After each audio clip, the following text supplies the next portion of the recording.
You are listening to the Star Coach Podcast with Meg Rentschler, episode 83. The real reason I want them to have that support is for honest, constructive feedback.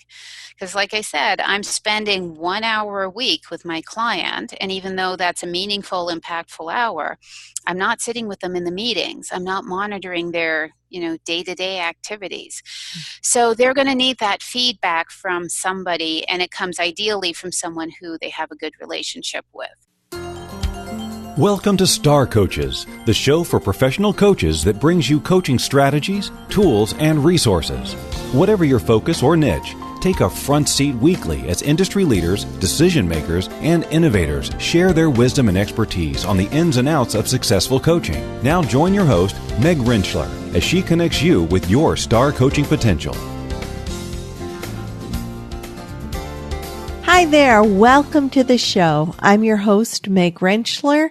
It is always absolutely delightful to have you join us, and I hope that you have had a fabulous week where you are touching lives and bringing your coaching into the world and interacting with your family and friends and just really enjoying your spring. I do want to take just a moment. For those of you that this might be helpful for, we're going to spend just a minute letting you know that this is the time of the year where I open some mentor coaching programs. And this is the time of the year that I do it for a couple reasons. Primarily because if you're an ICF certified coach, your credential comes up for renewal in December. And we're on a 3-year cycle. So it's either this December, next December, or the December after that. And for those of you who are actually coming up for renewal this December, or even December of 2019, and you're at the ACC level in your credential, you're going to need to have 10 hours of mentor coaching that applies towards your recredential. As an ACC coach, that is part of the requirement. And for those of you who are not ACC coaches, but do have a credential coming up for renewal this December or the following December, also be aware that all of us, as we recredential, need to have 40 hours, that's 40 hours of continuing education, and 24 of those must be focused around the core competencies. Now, for those of you who are ACC coaches, your 10 hours of mentor coaching, because it's based upon skill development, meets 10 of those requirements towards core competencies. And for those of you who are not ACC level, but do have a credential coming up, you can actually do mentor coaching for up to 10 hours of your core competency continuing education credits. So if you are feeling isolated or would like to work with some other coaches and do some coaching within group, do a deep dive into the competencies, have a robust conversation around challenges and successes in your coaching, and complement that group coaching with some individual coaching, which is all part of the program, then check out the show notes, and there will be a link in our show notes for more information around this mentor coaching program, which will be starting in the next couple weeks, and the space is very limited. The ICF is very specific about how many people can be within the group. So they're small groups and they're starting soon. If you're interested, check out the link and let me know. Okay, let's dive into today's topic. Many times when we are working within an organization as an executive coach, we can have some issues around how the organization is viewing their coaching, how we want to align the expectations, and the needs of the sponsor organization along with our client. And that is exactly what we're going to be talking about today with our guest, Lisa Sansom. Lisa is the owner of LVS Consulting, which is a boutique consulting firm helping build positive organizations. Lisa has a strong positive psychology background. She has her Master of Applied Positive Psychology from the University of Pennsylvania. She has several different degrees, including her MBA and several different undergraduate degrees. So Lisa comes from a really strong education background with this positive psychology background along with organizational development. And we do a deep dive into how we as coaches can create that organizational alignment for our clients and the sponsor organizations so that needs are being met. We're bringing the value that we need to bring as coaches and helping our clients get to where they need to be for their success. I think you're going to really enjoy Lisa's energy and her willingness to bring forth so much information. So let's go to our interview with Lisa Sansom.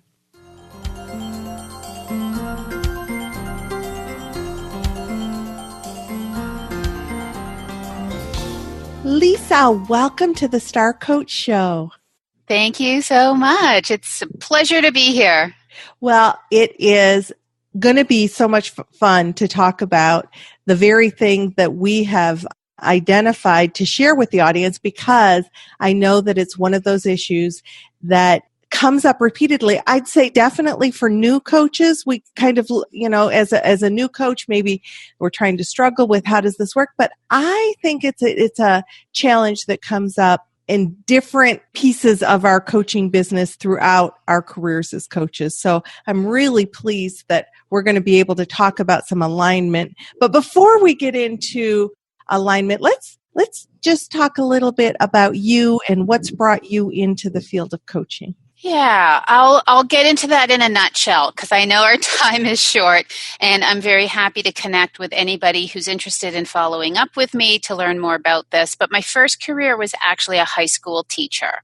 And long story short, I ended up going back to school to get my MBA and moving into the field of organizational development. And that's where I met my first coach. And he had a very full roster of internal clients. And I thought, he's doing some neat stuff. And he's working individually with these really interesting people, helping the leaders of this organization spread positive ripples within the organization. I think I'd like to do that too. So I petitioned my employer at the time to send me to coach training, but then life, and we ended up moving. And so I left my employer and thought, well, if I can't get them to send me to coaching school, I'm going to send me to coaching school. That's a way to take the bull by the horns. So I went and got my coaching certification, coached back for some of my former employer, some of the people in that organization, started my own coaching business, which I know you and a lot of your listeners are familiar with, and have found a few clients along the way through organizations, through private clients. And I also do some speaking and training and consulting as well on a whole bunch of things. But coaching was certainly my foot in the door to a lot of that. And one of the points that you made there is so key that I want people to hear. We all have our lives before coaching.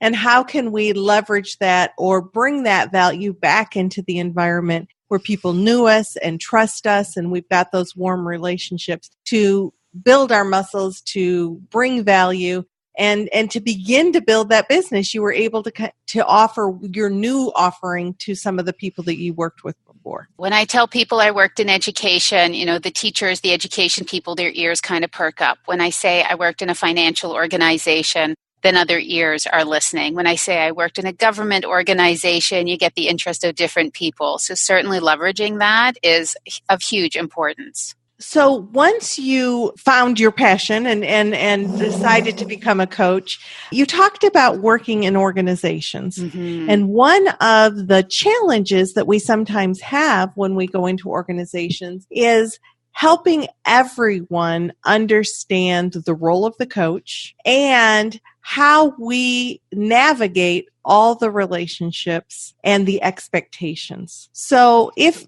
we're talking about beginning a coaching relationship, you're going into an organization, what are some of the things that you would recommend we think about when we think about aligning organizational expectation, client expectations, and all that goes with it? So I'm just throwing this huge ball in your direction for you to decide which direction to take it. Yeah, those are really, really good questions. And I've come to this through a lot of trial and error. So very happy to share so other people can just get to it quickly. So typically there are two ways that I get my clients. One is somebody approaches me directly and says, I want coaching for me. That's usually pretty straightforward. Okay, you're my client, you are paying for it, or you're getting your organization to pay for it.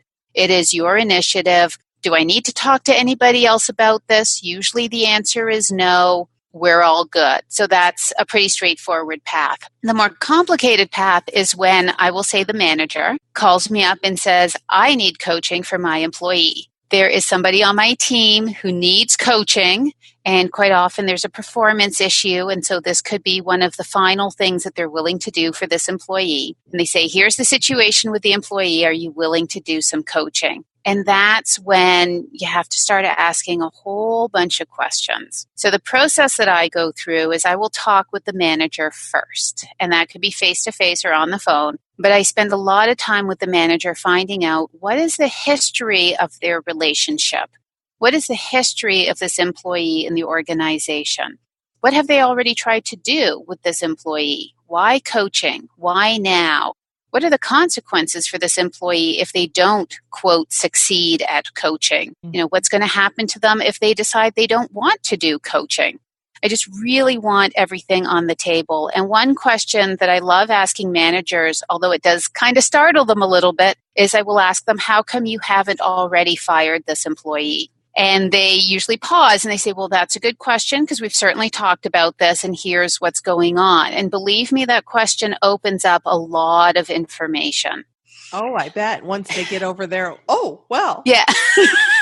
I believe in putting it all on the table. And if we're going to work together, I want to know everything I can about the situation. And I want them to know everything that they can about how I work. So in that conversation, I'm also testing their coaching knowledge, as it were. What do they know about working with a coach? Have they ever worked with a coach? Have they engaged a coach for any of their employees before? Do they understand coaching confidentiality and all those things that we know about? The other thing I want to check for in that conversation is the manager supportive? What sort of relationship do they have with the employee? Because if the manager is doing this because HR or their director told them they have to, but the manager has already written the employee off, we're going to have a much harder time. And I want to be very open about that at the beginning. Very key. If key. Somebody already has a mindset to something, reminds me of when couples would come to me for couples therapy back in my former life. Back in the day. And one of the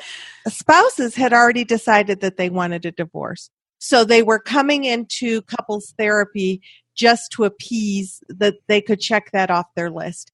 And that's very different than when a couple comes to couple therapy to actually heal their relationship.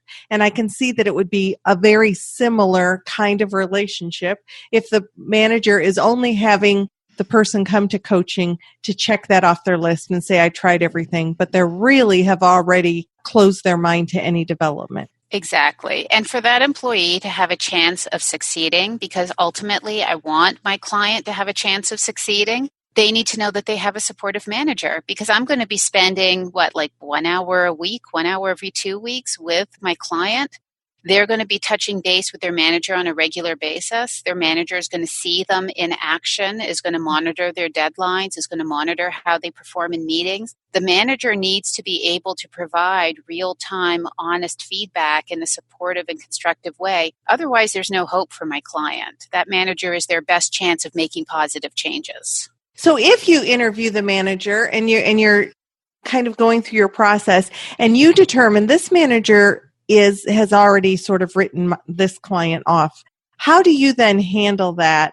Because you said it's absolutely key that they're on board and going to be supportive of the client? So usually if the manager is the person who's calling me in as a coach, they are supportive. Sometimes I will get called in by HR, and that's because the manager is not supportive. So I'm having that conversation with HR about what sort of structures can we put around this client and who are they going to be checking in with to get that support if it's not the manager. Now, the next step is, and I'll come back to your question, the next step is that I say to the manager, have you asked the employee if they want coaching? Yes. Because we need to know where that conversation has gone. And sometimes the manager says yes, they're open to it. Sometimes they say yes, they're hesitant. Sometimes the manager says, no, I wanted to talk with you first. And say, okay, that is going to clear the way going forward. But eventually, if we clear all the hurdles to that point, eventually I'm going to sit down and have a one-on-one with the employee. And I'm going to ask the employee how they feel their relationship is with their manager. Because even if the manager has said this is good, the employee might say, well, there's a lot of stuff I hide from my manager, or I put on a happy face for my manager, or I know what my manager wants to hear. So I also want to make sure with the employee that they have support in the organization. So if that's not the manager for whatever reason, because the manager doesn't want to provide that support or the employee isn't feeling supported, I got to find out where that support is coming from. So it's essential that our clients get some level of support, that they're not just left adrift. And feedback. The real reason I want them to have that support is for honest, constructive feedback. Because like I said, I'm spending 1 hour a week with my client. And even though that's a meaningful, impactful hour, I'm not sitting with them in the meetings. I'm not monitoring their, day-to-day activities. So they're going to need that feedback from somebody, and it comes ideally from someone who they have a good relationship with. So if the manager says, no, I think he's going to fail, then I'll say, well, here's the way that I approach coaching, is that employee is going to need someone to check in with on a regular basis to see if they're on track or not. They're going to need some real-time feedback. And I also emphasize with the manager, learning takes time. This employee did not get themselves into whatever this mess is from Friday until Monday, right? This is months or years in the making. It could be months or years to get out of it in a meaningful way. We can have some short-term wins, no question about that, because later I'll get into the behavioral pieces about what they actually need to see change. Not just, I want my employee to learn how to read the room better. They need to increase their emotional intelligence and read the room better. And I go, okay, great. How would you know, manager, that your employee was reading the room better? What would they be doing? What would they be saying? What would the results be? What would other people be doing and saying? I need behavioral indicators. So I can coach to the behavioral indicators. We can get some short-term wins out of behavioral indicators. Some other things are going to take longer, and I need managers to understand that change takes time, which is another reason we need that supportive relationship. Because if they're expecting one session with me, and now you got a bright, new, shiny, keen, smiley, eager beaver employee, it ain't going to happen. Yeah, and I want to be very honest about that too. Yeah. What have you done if you encounter, the employee is the one that has been chosen to receive the coaching? You determine through your work with that person that it's very likely a systematic issue or a managerial issue, and yet you're trying to help support your client the best they can be in a potentially maybe not no-win, but a difficult managerial situation. So I have probably had that inner voice pop up in just about every client I've ever had in the organization. And part of the reason for that is because clients are really good at pointing out all the bad things their managers do. And I'm thinking, maybe your manager needs coaching, but you can only work with the person who's in the room, right? You can only work with your client. So I tell them, as I'm sure a lot of good coaches do, well, that's very interesting about your manager. However, they are who they are. We're not going to change them in this session. If they do those things, how would you like to respond differently? Or what can you do differently? Or let's remember your goals. What's going to get you closer to your goals? And so I bring the spotlight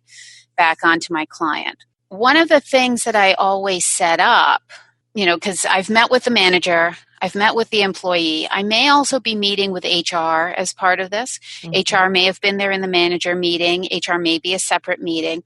But at some point, I am going to want to bring all the parties together. And this is before I've had a single coaching session, by the way. This is all the preliminary work. So at some point, I have sitting in there my client, the manager, maybe an HR representative, anyone else who's critical to this process.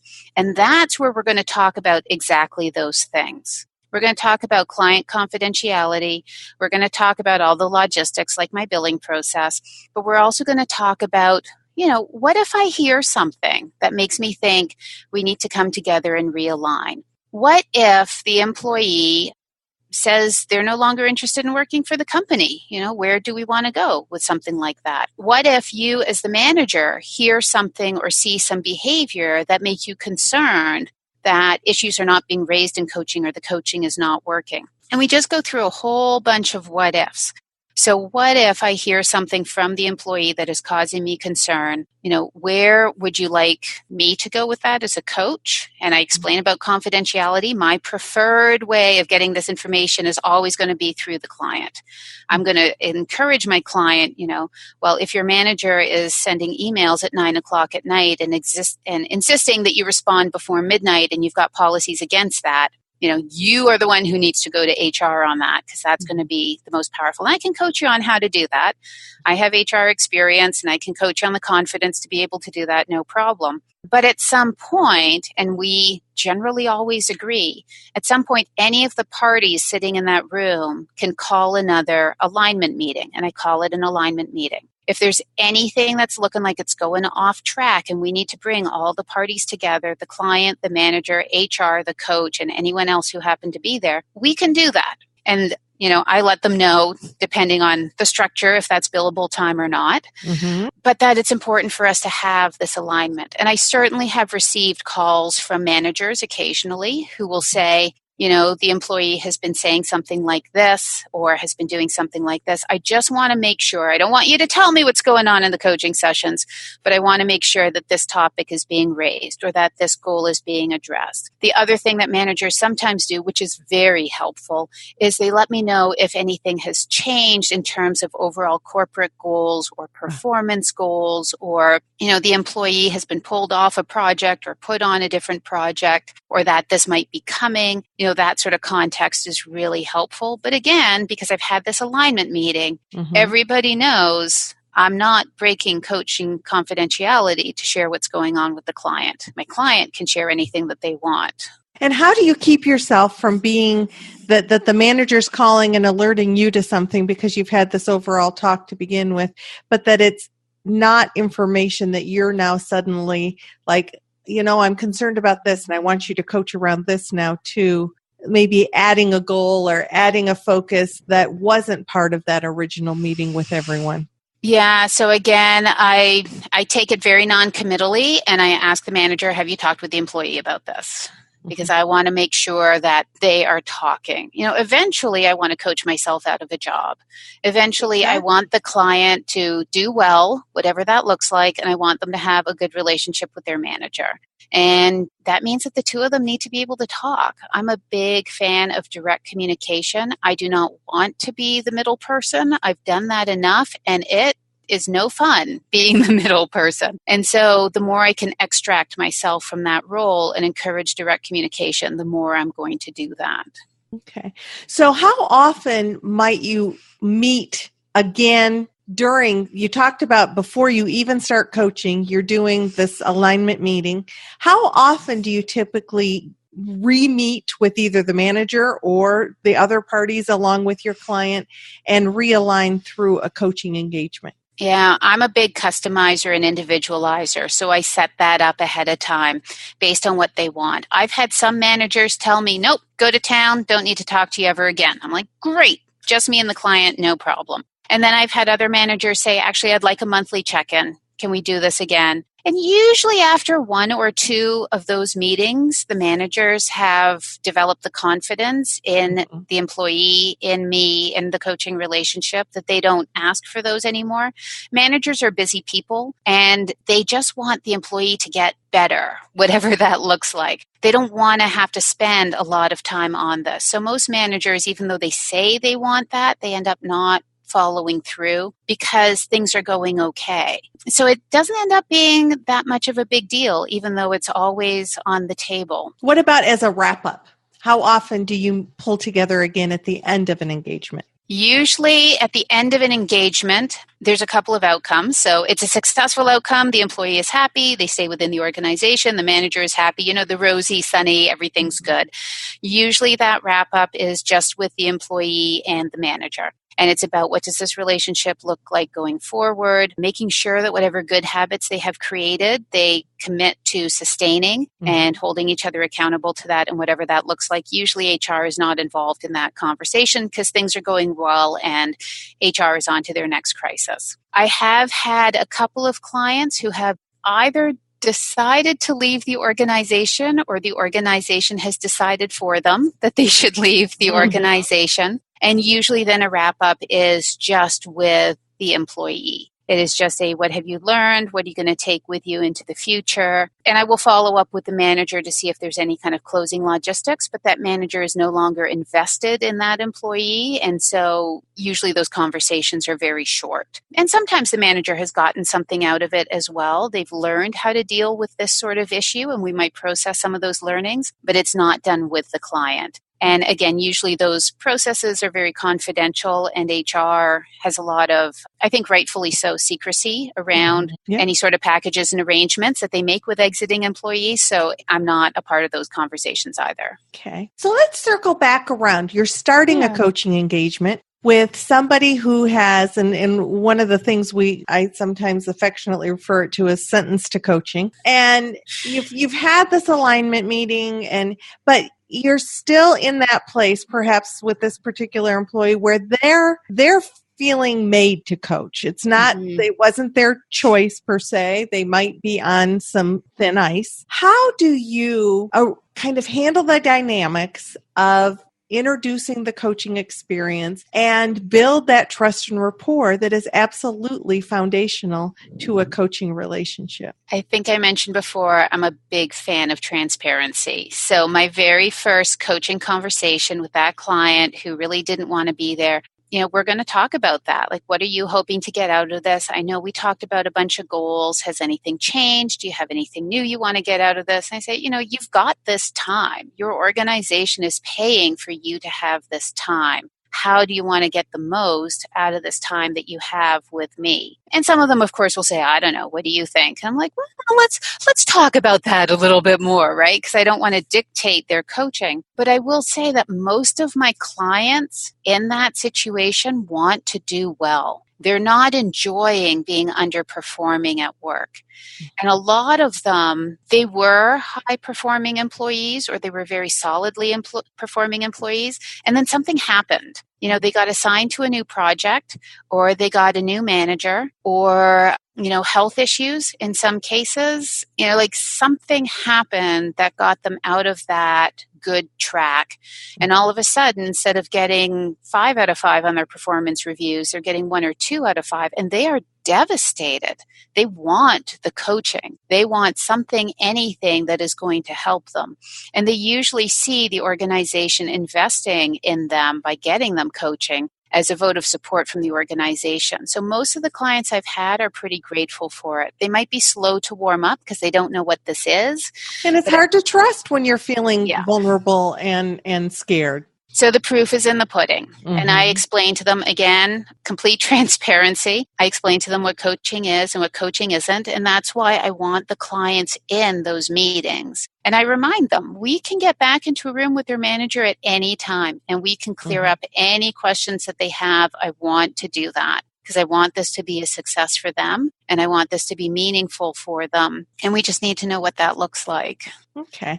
So really maybe emphasizing, because companies do have other options. They don't have to get coaching for somebody. They could conceivably show them the door. They could just kind of performance review them out the door. I mean, there's lots of different, so there is something to be said about being invested in that they want you to succeed. They're getting you a coach to help you succeed. Keep that communication open. I love the transparency aspect. And when you have somebody who is just really struggling with what the company wants them to do versus what they believe that they're able to deliver. Any ideas about that? Maybe even pulling from, I know you have a positive psychology background. So, when it just feels like there's not a lot of hope. Yeah. So I definitely pull on my positive psychology background. There's a couple of things going on. One is, I don't believe I can perform. I don't believe I have those skills. I don't believe I can perform at that level. Well, then we get to draw on a lot of the research about self-efficacy, right? Great. Tell me about your strengths. When have you done well in a situation like this before? What did that take? Who do you know who's done well in a situation like this before? Tell me about other people at work who are good at this and that you admire. Can you channel your inner Meg when you're learning about empathetic listening, right? Those sorts of things. So we'll work through a lot of the self-efficacy pieces. And I emphasize to them, this is skills. You need a growth mindset. When you started riding a bicycle, you were very wobbly and it was very hard, and then it became natural. This is the same sort of thing. So if you are being asked to, quote, read the room, and one of the things that your manager would like to see is that you lean forward, you take notes, and you ask questions. That's going to feel really weird when you're used to sitting back and checking your email on your phone. So practice it. I mean, it's all an experiment. So let's just try. Mm-hmm. And are you committed to practicing that? And let's process the results of that experiment. And so I actually use the word experiment because I think so do I. A little more fun. It's not only more fun, it sort of allows like wiggle room of learning, right? So if this is my action plan and I'm going to do it's like, if I fail, I fail, versus an experiment. We never know what's going to come from an experiment. We just know we're going to get in there and try and learn from it. And we have a hypothesis, but it might turn out that we're wrong. And you want to give it a good try. Like, don't just do it once and say, oh, that failed, I'm screwed forever, right? Yeah. So that's on the skill side. Where I find it a little more challenging or delicate, perhaps, or more sensitive is when it's a values mismatch, where the employee says something like, well, my boss is asking me to do whatever it is, hopefully nothing unethical, but I just don't feel like that's the right approach, or I don't feel like that's the right thing for me to be doing. So, I'm supposed to be making a whole bunch of cold calls. I don't want to make cold calls. There's some networking events coming up that I think it would be much more effective if I met people face to face. I've proposed this to my manager, and my manager doesn't want to fund the bills for that. Do I go anyways? If I go and my employer's not funding it, am I really representing them? It kind of gets into these values, ethics things. Mm-hmm. And then we have a good talk about that, just like you would with any client who's having a values clash in any other part of their life, right? I want to take a job, but I like being at home near my ailing parents. I've got a values clash. What am I going to do about that? And those are tough. Those are certainly very interesting coaching conversations. And sometimes, because my clients are coming to me out of a place of employment, they might decide, values-wise, this is not a good manager for me to be working with. I understand why they're asking me these things. I just don't believe it's the right approach. So I'm going to apply for another job. I'm going to work for another organization. But at least they're making those as reasoned, rational decisions that they've thought through, rather than, I hate everybody in this company and they slam doors. Exactly. We're at least coming from a place of looking at the belief system and the thoughts and are they working for us or against us, and empowering them to make the decisions that are right for them. And there's a lot of mindset conversation, like you just mentioned, well, why might your manager have that rationale? Have you asked your manager about their rationale behind that? Shocking, right? So this is one of the things I love about coaching. We can ask those, air quotes, stupid questions. And then the client kind of goes, no, I haven't asked them. Okay, yes, I know what you're getting at. And off they go. And so again, that is part of connecting them. It's part of having that supportive relationship. It's part of helping that employee feel like they have a supportive manager and opening up the conversation there. So those are very fun conversations to have. They really are. And it's about developing that trust first, and so that there can be that place of, let's look at what the options are. Let's look at how you're looking at this. And if you were to expand just a little bit in another direction, what other options might become available? And we talked about, and I just wanted to reinforce that when you're getting a message from the client that seems to be a disconnect than what you're hearing from the manager, it might be a good idea to do one of those alignment meetings again. So I guess my question to you, Lisa, is do you ever initiate the alignment meeting? Yes, but I will only do it with my client's agreement. Because I don't want to call a meeting kind of out of the blue. No. And my preferred method is always going to be that the client goes on a fact-finding mission of their own, right? If there's something that's not making sense here or something that they don't know, well, who does know? How could you get that information? And then send them out into the big world to go and do that homework.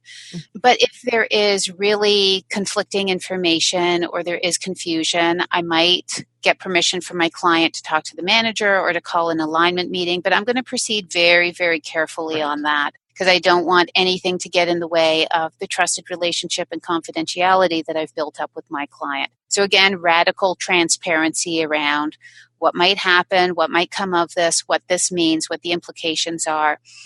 But I will also say that those alignment meetings are very beneficial because it gets all those things out on the table and it allows the manager to say, hey, I was expecting to see more progress by now, or hey, where are you at with these goals? Or, hey, employee, I haven't heard from you in 3 weeks and we committed to meeting weekly. What happened to you? Let's have that conversation in front of your coach so that I get the full picture because, my client may not have chosen to share that with me, for example.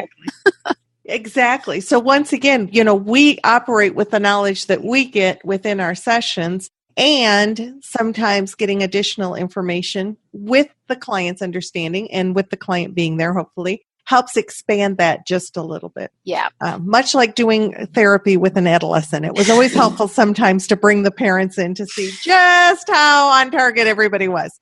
Yes. And sometimes in those alignment meetings, you can sneak in a little bit of coaching for the manager as well. Which is sometimes, everybody can benefit from coaching. Yeah. So, and doing some role modeling in that is wonderful as well. And sneaking in a few well-placed, open-ended questions that just give them something to think about. Yeah. Really powerful stuff. Anything that I haven't asked you that you think is missing or that would round out what we've focused on around alignment? I think I would just encourage your listeners to not be afraid of, having those meetings with the different parties in the room. Because sometimes that can feel like, confidentiality and, is it going to turn nasty? And, am I up for this? If you've done the one-on-ones before that alignment meeting, you know what you're getting into. Managers, in my experience, are very open and honest. They will lay it on the table for you. You know what you're going into. And most employees, even if they're hesitant about the coaching thing, they'll let slip a couple of things. You know what the dynamics are. So not to be afraid of those alignment meetings. You should have a plan for them. People will be looking for you to chair those meetings. You will definitely be facilitating those. You will definitely be facilitating, but not to be afraid of them. A lot of good can come from those. Excellent. And I really like the idea of that you emphasized. And so I want to re-emphasize that the clearer you can have from the get-go and do all the legwork and the foundational work at the beginning, then you're not later saying, oh, I'm stuck between a rock and a hard place because I didn't address this with everybody. And now people are looking at me and expecting me to do something that doesn't serve my client or doesn't serve. So set the foundation from the get-go. That's what the coach agreement is all about. That's why it's part of our competencies. And all these wonderful meetings that you're going to have, the one-on-ones, the alignment meeting, take lots of notes because everything that comes from those is going into your coaching agreement. Thank you, Lisa. Such valuable information. And for something that many of us, particularly those of us who work in organizations, are going to deal with. And I will say that even those of you who are relationship coaches or like family relationship or family dynamics, some of these same principles can kind of be applied to that. It's just kind of coming from a different angle. So thanks. Thanks so much, Meg. Enjoyed it.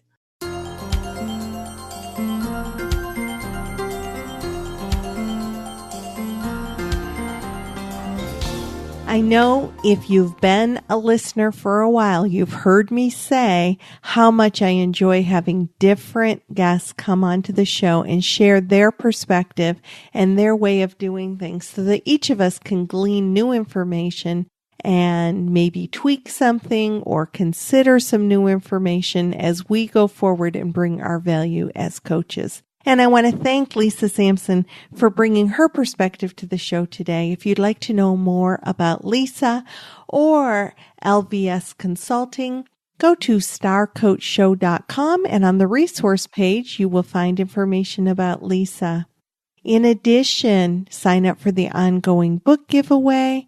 And if you are interested in the mentor coaching program, don't delay. It's a limited amount of coaches that can be a part of it.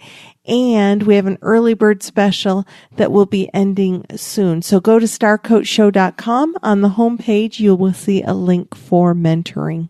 If you are enjoying the show, I would so appreciate a review on iTunes. Every positive review we get increases the visibility of the show. So take a minute, give us a review. I would be so grateful. And if you know somebody who would benefit from listening to the show, hey, send them the link. Encourage them to listen. We'd love to have them come on board. So until next week, this is your host, Meg Rentschler, wishing you the very best for your coaching success. Have an absolutely wonderful week.